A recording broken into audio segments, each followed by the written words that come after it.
নমস্কার বন্ধুরা, tales of motivation চ্যানেলে আপনাদের সবাইকে জানাই স্বাগত। আজকে আমাদের গল্পের শীর্ষক হল অন্তরের শান্তি ছাড়া বাহ্যিক সাফল্য বৃথা। প্রাচীন ভারতের এক সমৃদ্ধ নগরী, রাজপ্রাসাদের ঝলমলে ঐশ্বর্য, রথ, হাতি, অগণিত সৈন্য ও ধনরত্নে ভরা ছিল সেই নগরী। এই নগরীর রাজা ছিলেন মহারাজ অম্বরীশ। তিনি ছিলেন এক অসাধারণ শাসক, যুদ্ধ কৌশলে দক্ষ, রাজনীতিতে বুদ্ধিমান আর ধন সম্পদে অগণিত। চারিদিকে তার নাম ছড়িয়ে পড়েছিল। দূর দেশ থেকে অতিথিরা এসে তাকে সম্মান জানাতো। সাধারণ মানুষও তাকে সমৃদ্ধ রাজা হিসাবে পূজা করত। কিন্তু এ সমস্ত বাহ্যিক সাফল্যের মাঝেও মহারাজের অন্তর শান্ত ছিল না। রাতের পর রাত তিনি নিদ্রাহীন হয়ে ঘুরে বেড়াতেন প্রাসাদের ছাদে। অকারণ রাগে ফেটে পড়তেন, আবার কখনো এক অজানা শূন্যতায় কেঁদে ফেলতেন। রাজ্যের ভোগবিলাস, নৃত্যগীতি কিংবা মহিষীর সঙ্গও তাকে শান্তি দিতে পারছিল না। একদিন রাজপ্রাসাদে মহোৎসবের আয়োজন করা হলো। শত শত অতিথি, সঙ্গীত, নৃত্য সবকিছুতে ছিল আনন্দ আর উল্লাস। অথচ রাজা ভেতরে ভেতরে কেমন অশান্ত বোধ করলেন। চারিদিকে সোনার ঝলকানি, মানুষের করতালি, কিন্তু তার মনে হচ্ছিল আমার ভেতরটা শূন্য। কেন এই অস্থিরতা? তিনি ভাবলেন, হয়তো আরও ধন সম্পদ চাই, আরও বড় জয় চাই। তাই তিনি নতুন যুদ্ধ শুরু করলেন প্রতিবেশী রাজ্যের বিরুদ্ধে। আবার জয় এলো, আরও ধনরত্ন এলো, কিন্তু আশ্চর্যের বিষয়, শূন্যতাটা রইল একই। সেই সময় গৌতম বুদ্ধ নিকটবর্তী অরণ্যে অবস্থান করছিলেন। তার শান্ত উপস্থিতি, সরল বাণী আর করুণার আলো বহু মানুষকে পরিবর্তন করেছিল। খবর পেয়ে রাজা অম্বরীশ একদিন বুদ্ধের কাছে গেলেন। রাজা সোনার পালঙ্কে বসে অভ্যর্থনা জানাতে চাইলেন, কিন্তু বুদ্ধ ঘাসের আসনেই বসলেন।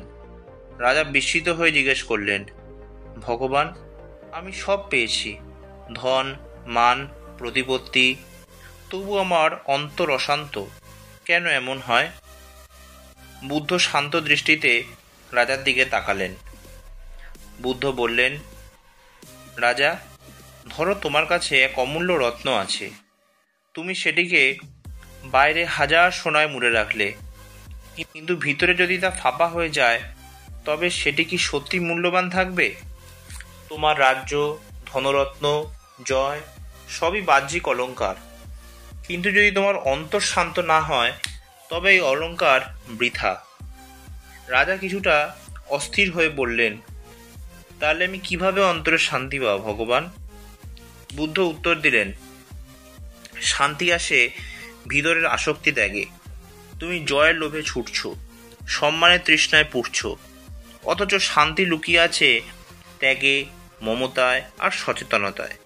বাহ্যিক সাফল্য ক্ষণস্থায়ী, কিন্তু অন্তরের শান্তি চিরস্থায়ী। বুদ্ধ আরও বললেন, একজন মানুষ যদি প্রতিদিন 100 পদক জেতে অথচ রাতে ঘুমাতে না পারে, তাহলে তার জয় কি কোনো অর্থ বহন করে? আবার একজন গৃহহীন ভিক্ষুক যে শান্ত মনে ভাতের এক মুঠো খেয়ে তৃপ্ত থাকে, সেই প্রকৃত ধনী। রাজা সাফল্যের মূল্য তখনই যখন তা অন্তরের শান্তির সাথে মিশে যায়। রাজা শুনে গভীর চিন্তায় ডুবে গেলেন। তিনি ভাবলেন, আমি সত্যি তো শত্রু জয় করেছি, রাজ্য জয় করেছি, কিন্তু নিজের মনকে জয় করতে পারিনি। আমার অন্তরের অশান্তি সব সাফল্যকে তুচ্ছ করে দিয়েছে। তিনি বুদ্ধকে প্রণাম করে বললেন, ভগবান, আজ থেকে আমি কেবল জয় চাইব না, চাইব অন্তরের শান্তি। আমি চেষ্টা করব প্রজাদের সেবা করতে, লোভ আর আসক্তি ত্যাগ করতে। এরপর রাজা অম্বরীশ ধীরে ধীরে বদলাতে লাগলেন। তিনি প্রাসাদের আড়ম্বর কমালেন, প্রজাদের কল্যাণে কাজ শুরু করলেন। যুদ্ধ নয়, শান্তির পথে রাজ্যকে চালাতে লাগলেন। রাতের ঘুম আসতে লাগলো, কারণ তার অন্তর ধীরে ধীরে মুক্তি পেতে শুরু করলো। মানুষ তাকে আর শুধু ধনী রাজা নয়, শান্ত হৃদয়ের রাজা বলে ডাকতে লাগলো। এই গল্প থেকে আমরা কি শিখি? 1. সাফল্য যতই বড় হোক, যদি অন্তর অশান্ত থাকে তবে তার কোনো অর্থ নেই। 2. লোভ, আসক্তি আর অহংকার শান্তিকে নষ্ট করে দেয়। 3. গৌতম বুদ্ধের শিক্ষা স্পষ্ট, প্রকৃত জয় হচ্ছে নিজের মনকে জয় করা। আর 4. অন্তরের শান্তি ছাড়া বাহ্যিক সাফল্য কেবল একটি শূন্য খোলস। আজকের পৃথিবীতেও আমরা দেখি অনেকে ধন সম্পদ, খ্যাতি, সম্মান পেয়েও মানসিক শান্তি হারিয়ে ফেলেন। আবার একজন সাধারণ মানুষ ভালোবাসা, মমতা আর তৃপ্ত মন নিয়ে অনেক বেশি সুখী থাকতে পারেন।